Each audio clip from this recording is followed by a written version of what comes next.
안녕하세요. 시큐리티 리더 시리입니다. 이번 시간에는 클라우드 보안 대표 주자에 대해서 알아보려고 합니다. 세계 RSA 컨퍼런스 가게 되면 이제 클라우드 세션이라고 해서 CSA가 주최하는 세션이 존재합니다.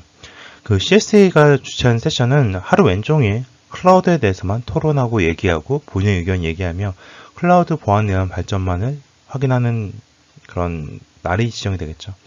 그래서 상당히 많은 얘기가 나옵니다. 제가 RSA 컨퍼런스 방문했을 때가 2018년도였는데요. 미국 샌프란시스코 RSA 2018에서는 주제가 클라우드는 딱 두 개였습니다. 하루 왼종일 세카스와 카스비만 죽어라 얘기하는 겁니다. 그래서 이미 세카스랑 카스비에 대해서 정의를 모르는 사람은 없다고 지정을 하고 그것만 열심히 토론하게 됩니다. 어떻게 써야 된다. 이걸 어떤 서비스를 연합해야 된다. 앞으로 미래는 이렇게 변할 것이다. 이런 식으로 끊임없는 클라우드 보안에 대해서 얘기하며 발전 토론하고 있습니다. 그래서 앞으로 저희 우리나라도 이제 이런 부분에서 셀카스도 많이 도입이 돼야 되고 실제로 카스비 연동도 많이 돼야 될 것으로 보입니다. 이런 대표 주자인 셀카스에 대해서 알아보도록 하겠습니다. 셀카스입니다. 셀카스 같은 경우에는 기업의 비용과 시간, 인력들을 리소스를 투자를 최소화시켜서 클라우드 인프라를 전문화된 보안 기능을 제공받는 서비스입니다. 제공받는다. 누구한테 제공받을까요? 이게 바로 CSA, 클라우드 시큐리티 얼라이언스에서 제공한 10가지의 셀카스 유형입니다. IAM이라고 해서 이제 인증 같은 부분도 있겠고요. DLP 같은 데이터 유출 방지 솔루션도 있겠습니다. 그 다음에 웹 시큐리티 같은 뭐 진단이라든지 와프 같은 구성도 있을 거고요. 이메일 시큐리티도 있을 거고, 보안평가, 네트워크 시큐리티, 그 다음에 암호화, BCDR이라고 하는 연속성 부분도 존재하고요. 저희가 흔히 얘기하는 SIEM이라고 해서 이벤트 수집도 있을 겁니다. 그래서 인트루전 매니지먼트라서 침입 방지 관리도 있을 거고요. 그래서 이런 부분들에 대해서 보안 서비스를 제공받는 방식입니다. 어떻게 제공받는다고요? 클라우드를 이용해서요.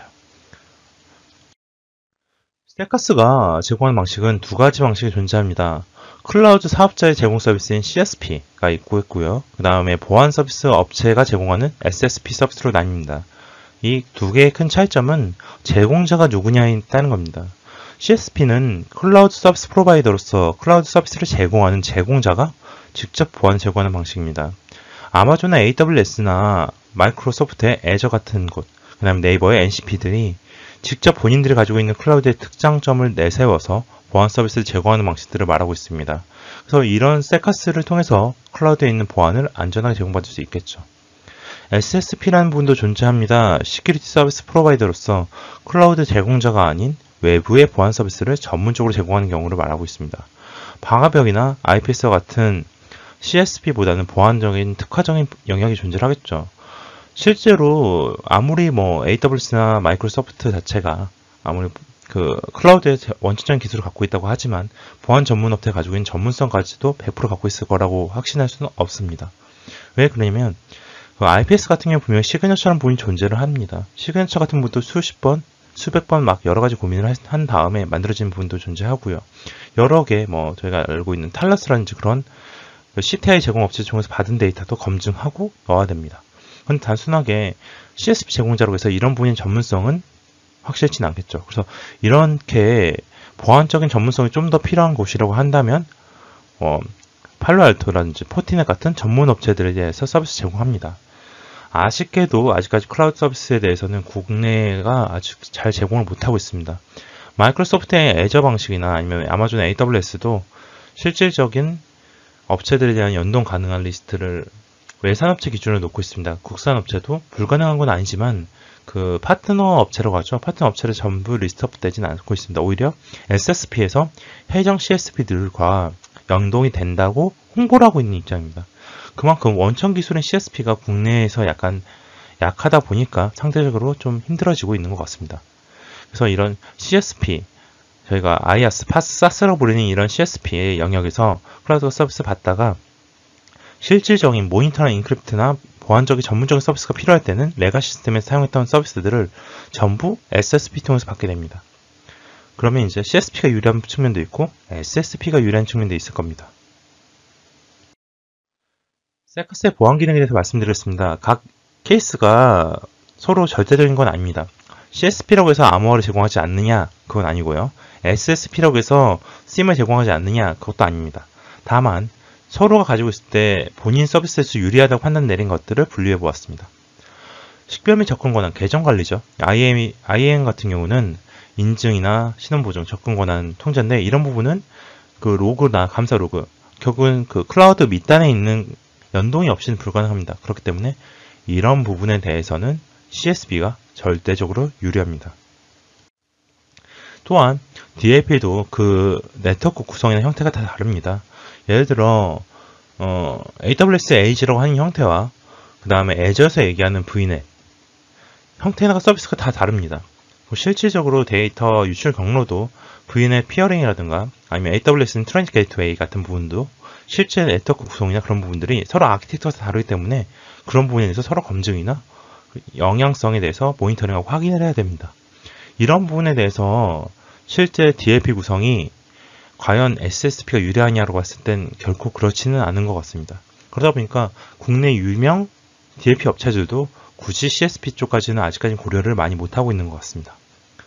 보안평가 부분도 이런 리스크나 거버넌스에 대해서 각종 역량과 그 데이터에 대한 그걸 수집을 해야 되기 때문에 수집할 수 있는 보안적 요소들을 전부 모으는데 한계가 있습니다. 외부에서는. 그래서 이 역시 CSP가 유리합니다. 그리고 업무 연속성과 재난 복구입니다.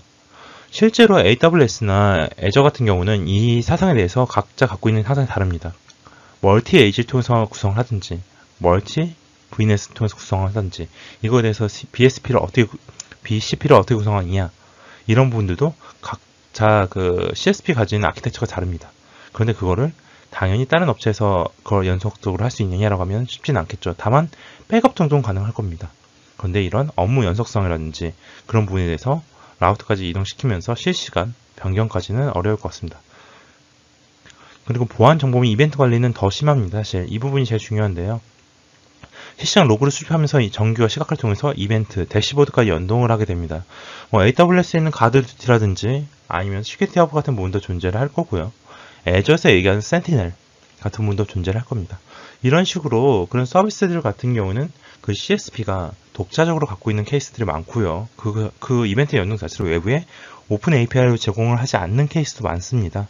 그렇기 때문에 CSP가 좀 독자적으로 가진 영역이고 이 영역에 대해서는 기존에 갖고 있던 저희가 알고 있던 스프렁클이라든지 아니면 아크사이트, 다크트레이스 그런 부분들이 전부 다 이 부분을 쫓아갈 수 있느냐라고 하면 오히려 힘들고 본인만의 독자적인 영역에 대해서 검토나 고민을 하게 될 것 같습니다. 이번엔 SSP 영역입니다. SSP 영역 같은 경우에는 이제 암호화 같은 부분도 존재를 할 거고요. 그 다음 취약성 탐지 같은 부분도 존재를 합니다. 그래서 인프라나 시스템의 보안 취약점을 검색을 하게 됩니다. 이 또한 CV, CWE와 같은 그런 부분에 대한 전문성이 필요하기 때문에 CSP보다는 SSP가 좀 더 유리해 보입니다. 웹 보안 자체도 프록시 처리나 그런 부분에 대해서 공개된 어플리케이션 실시간 보호하는 와프 같은 부분도 존재를 하겠죠. 그래서 이런 부분도 실질적으로 CSP가 제공하는 와프보다는 SSP 와프가 좀 더 저렴하게 사용할 수 있습니다. 그리고 네트워크 보안인 IPS, 그 다음에 방화벽 같은 부분도 Azure 파이어월보다도 실질적으로 갖고 있는 팔로알토나 포티넷 같은 파이어월들이 훨씬 더 저렴하게 잘 사용할 수가 있습니다. 전문성도 많이 보이고요.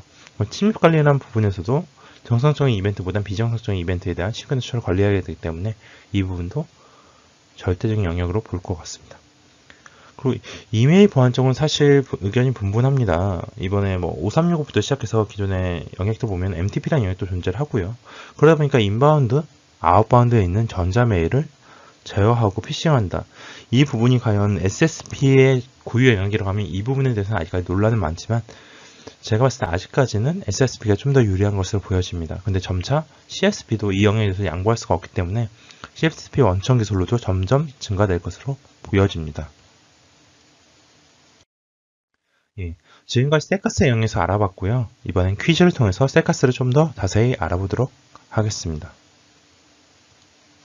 클라우드 서비스를 제공하는 제공자가 직접 보안을 제공하는 경우로서 아마존에 있는 AWS나 마이크로소프트의 Azure 같은 곳, 그 다음에 네이버의 NCP에서 직접적인 보안 서비스를 제공하는 서비스입니다.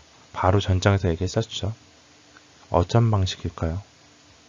바로 CSP 방식입니다. 클라우드 서비스 프로바이더 방식이라고 해서 실제로 이런 AWS나 애저 같은 곳에서 서비스 제공하는 방식이죠. 아까 말씀드렸다시피 SIEM 영역에 있는 가드두치라든가 시큐리티 허브 같은 방식이나 아니면 마이크로소프트 애저에서 존재하는 센티넬 같은 부분이 대표적인 CSP에서 제공하는 서비스 영역인 것 같습니다.